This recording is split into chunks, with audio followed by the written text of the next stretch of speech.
Stephanie, thank you so much for joining me. So I'm speaking to you because on October 6th, we're having a concert. South Bay Guitar Society is hosting you, and so this is an opportunity for the audience to get to know you. And thank you so much for talking to me. Thank you for having me. It's a Yeah. pleasure. Yeah. So I had a chance to listen to two of your previous podcasts, the 2022 from with Carmen Stenler and with that one's on Guitar by Masters, and then the 2021 with Classical Guitar Corner. And so I wanted to start, maybe pick up from where 2022 left off in the podcast, because you were talking about some visa problems and COVID and everything got canceled. So right now you're in the middle of your North American tour, and can you tell us how that's going? Yes, I'm finally here for my solo tour. I'm so excited. It was all back in 2020 when I initially organized this big tour, solo tour of the US, got my visa. I just had to do the interview. And then, yeah, COVID happened. I had to cancel it. And then there was the next tour with International Guitar Night. That was also delayed from COVID. And then the visa problems, like you mentioned. But then that happened at the start of this year. I had 2 months traveling the US for that. And then, yes, now I'm right in the middle of my solo tour. So it's been a wild ride, but I'm so happy that it's all worked out finally. And it's just such a pleasure to be able to tour here. The audiences are so fantastic. I just finished a concert right now, actually. And the guy, it's just a wonderful time. So, yeah. Yeah, we're looking forward to hearing you too. Like I first heard you, maybe like most people, your Piazzolla, and I was just sharing with you that I clicked on it because of your hair. And Mhm. I'm glad you mentioned it in the Classical Guitar Corner podcast, because I think that's definitely an aspect of it. And one thing I like about you is that you're sort of representing a younger generation, and you're bringing a fresh energy to, old historical music like Bach and Piazzolla, this kind of stuff. But I kind of feel like every generation needs to sort of rediscover some old artifacts, because I think there's a bit of history. There's a bit of ourselves in all artifacts of the history. And so, anyways, like, are you aware of some of the reasons why people are responding to your music?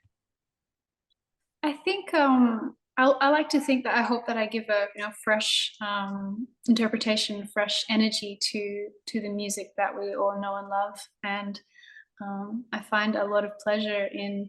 Um, I listen to lots of different people play these compositions, Piazzolla himself and whatnot, and I really try to I bring my own personality to it as well, and something which I think that the most important aspect to me is how can I communicate this music the most effectively? How can I connect with an audience? That's sort of like that's a huge deal for me, and I'm always trying to search how can I make this melody sing more? How can I make this rhythm groove more? How can I bring out what needs to be brought out in these certain sections? And I think that that comes across a lot also in recordings and videos and whatnot.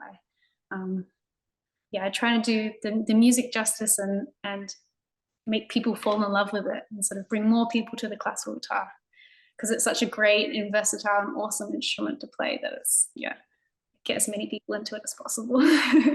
That's definitely right. Yeah, I love your rhythm. I love your articulation. I love your phrasing. So all of that does come through. So yeah. Um, what's been some of the hardest music for you to sort of get, like where you feel like, you have the notes, but it doesn't feel right? And what's something that's been difficult? I think this can happen a lot when you have pieces of music that is so unbelievably popular that so many people play. Um, I think the a most recent example I can give is probably La Magia de Goya that I was playing. I really loved that piece, and I think I got a great perspective of it and everything, and technically and everything. But that was a piece that I struggled with just because there were so many different recordings and so many completely different sort of ways of playing the piece as well. It's just like sort of trying to find your own voice with that and handle that technically as well. But yeah, it's always a journey learning a new piece, and there's always challenges, different types of challenges of different pieces. So yeah, you get Yeah, there. with music like that, how often are you going back to, let's say, the piano score rather than just different guitar versions? Oh yeah, you should definitely look at the originals as well and see how you can do that most effectively. But it was also arranged really well, so I think it's a very effective way of playing it with the newer editions. So it's a mixture. Yeah, I mean, I think that the more you can inform yourself about something, the more you can see the different angles on it. It also gets maybe sometimes a bit confusing, but um, it's a more enriched perspective. Can I ask whose arrangement are you playing? Oh, I haven't played. This was last year. Uh-huh. This was the. I'm having a blank. It's all right. We'll come back to it. Do you arrange music? Arrange not recently. I've done a few different arrangements through the COVID period that I did for some pop songs and stuff because I was doing them as sort of like I couldn't see my family in Australia, and so I was doing these sorts of like gifts. It's like my version of a gift for them. So that's where the sound of silence sort of came from a little bit, and also a few different pieces. Yeah. Yeah, yeah. I did the same thing actually during COVID. I arranged not music I grew up with, but funny enough, Japanese pop music, which I have nothing to do with, but it was what I was listening to at the time. Yeah.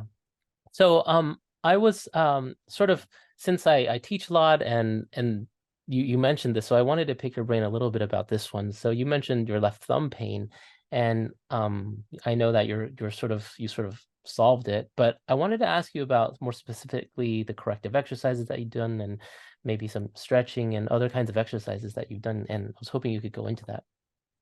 Sure. Yeah. So I used to have a lot of pain for people who haven't heard that. I used to have a lot of pain with my thumb, and it's a lot to do with the pressure that I put onto the back of the fingerboard, and also just sort of the way that I used to practice. So there's many different ways of avoiding this and reducing that sort of risk of getting injuries. One of the biggest things that you can do is just make sure that you take lots of breaks in your practice, that you make sure you figure out how long until that point where it will become a problem. So I think these 30-minute slots are really good for me, and then making sure that you have a break and then you come back to it, and then you scatter that throughout the day. So that's one way, just being smart about how you practice. And then I was doing a lot of exercises, practicing without using my thumb at all. So really strengthening that my fingers and how they go into the fingerboard, and the control that you can have without that. And like these days, a lot of the time I'm moving around to do something like you just do with the fingers, and your thumb can go over here, or if I have to do a stretch, which has sort of opened up also my ability, because my hands are quite small. I'm able to do this better stretches, basically, to further reach. And also with like vibrato, it's a lot of gives you a lot of freedom. So it's a great way to have an anchor point, but making sure not to have too much tension there. When This did sorry. When did you figure out to practice without the thumb? Was there a teacher or what was the that was more experimental on my part, for sure. yeah. Yeah, I it's out of necessity in a lot of ways as well. yeah. And yeah, also what really helped me was just strengthening my arms and my body in general. So making sure, even away from the guitar, to be doing stretches, things like yoga and stuff is really fantastic. Anything also like high cardio to get the blood going. Um, as soon as I started doing more of that, I saw a huge improvement. And when I don't do that for a little while or something, I can feel the tension building up again, also in like my neck and my back and everything. So it's just this general sort of exercise is really important. Yeah, when I was in college, this was in the early 2000s, so there wasn't, there's no Instagram or fitness YouTube, right? So all I knew was to run and do some sit-ups and push-ups. But luckily, my dormitory was right next to the track, and so every day I would go just run 2 miles, and I like looking back, I think that's actually what saved my arms and my shoulders because I was practicing a lot. So Mm-hmm. yeah, what do you do specifically for cardio? Run. Okay. Anything in particular? Indoor running, outdoor, long distance? Outdoor running, maybe about 5K. Wow, Can't cool. do any. You're not doing it anymore? No, I can't do any more than 5. That's like I can't do any further. But that's sort of the standard, the cardio. I also, especially during COVID, I did a lot of Ring Fit. Do you know Ring Fit? It's with the switch. No. No, it's like you get like this Pilates ring and you do it's a bit stupid to describe, but it's basically gamified exercise. So you like fight monsters or you run a track, and then it's all these sensors that you have, one on your leg and one on your arm. It's just like a Nintendo exercise game. So that was good just to keep up while you're in the house, or what was in the apartment. Then yeah, and then so combination of that and running and fitness plus stuff like hit Yeah. just way Yeah. too much. Mm, yeah, high intensity interval training. Yeah, I mean, I love all of that because I play badminton, and 2 years ago I started training jiu-jitsu. So it's like the fitness thing has been really big. I mean, I know you mentioned hiking, and so if there's Mm. time and if you're interested, we could go on some interesting trails in the South Bay when you're here, because Oh, most people think about the South Bay as, oh well, it's Google and Meta, whatever, Facebook. But there's another side of Silicon Valley where there's some interesting trails. So, anyways, if you're interested, would love that. Yeah. yeah. Um.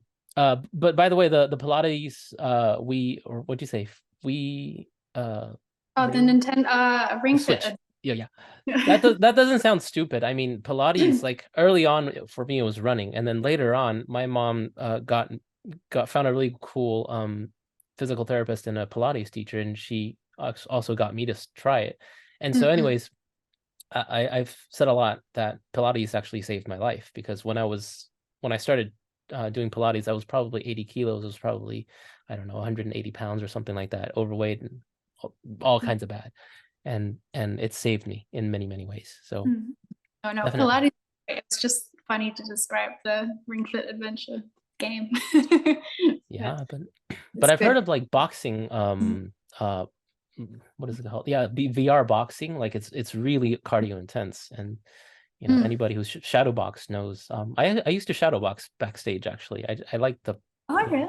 yeah, yeah. Cool. So and then there was a while where I brought a jump rope backstage to sort of calm the nerves. And anyways, Mm.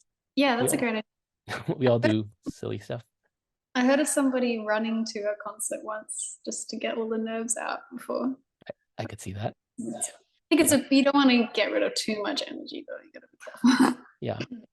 But like you, because you mentioned that you like to have a guitar up until the moment, and I actually found that my routine's pretty simple. I like to go to the bathroom, and I actually like to just play through something like the Bach Chaconne slowly, because it's long and it settles you, and it takes your mind off of the other stuff. So, Mhm. anyways, um, one other thing that sort of occurred to me when I'm reading your YouTube comments, we know we know you're not supposed to read your YouTube comments.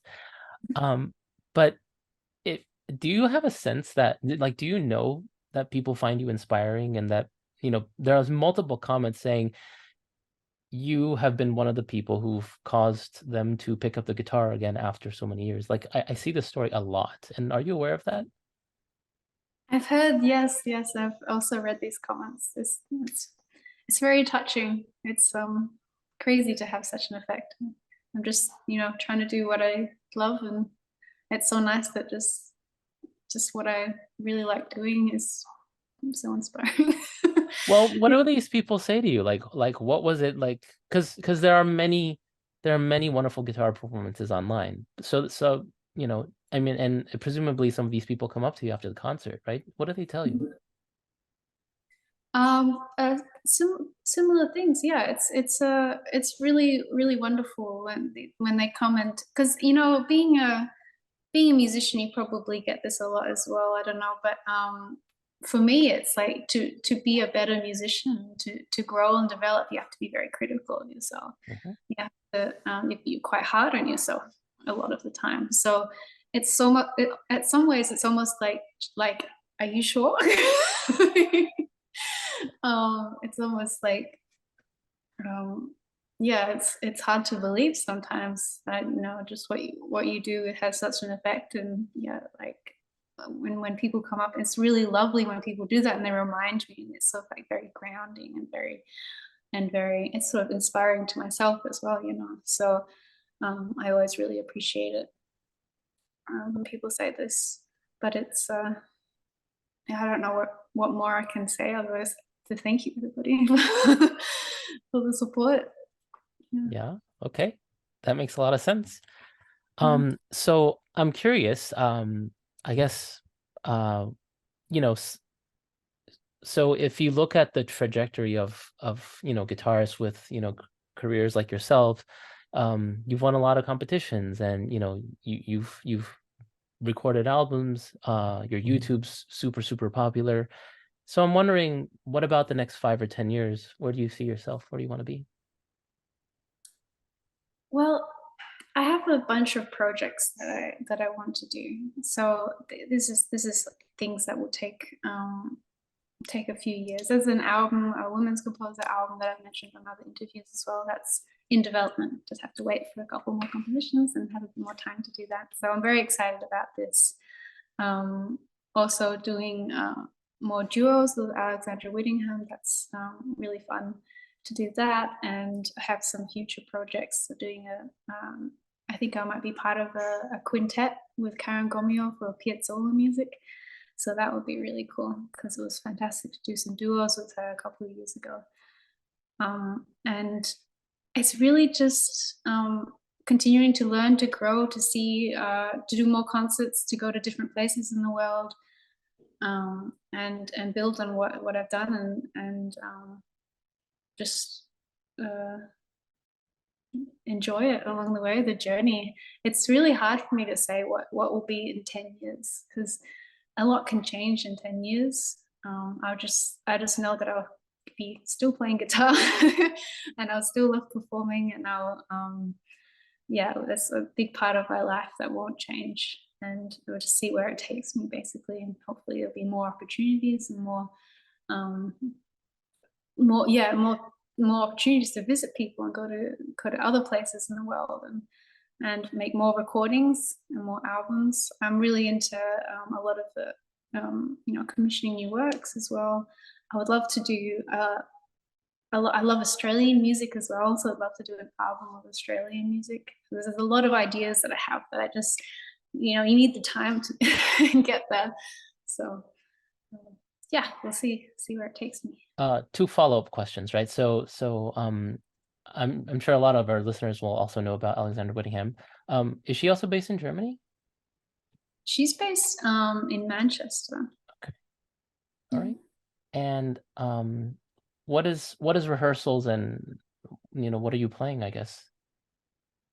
Well, we've got 3 videos up online now. We want to do some more recordings. So what we've got planned is, what I'm looking into is, it would be great to do a bit of a tour in Germany. So last time I visited her in Manchester, we had some time together, and then did these recordings, and then it would be great to have her over into Germany, and then yeah, it's really fantastic with her because things just click really quickly. It's not, this is not always the case, but sometimes you get together with a musician and things just work, and it's so refreshing when that happens. It just makes things very easy, like you understand the music in the same way, and yeah, you don't need to have too many years or anything behind you to make things beautiful. So Yeah. I find. Yeah, it's nice when that happens. And the other follow-up was your Piazzolla quintet so this is with electric guitar, like Piazzolla's original quintet setup?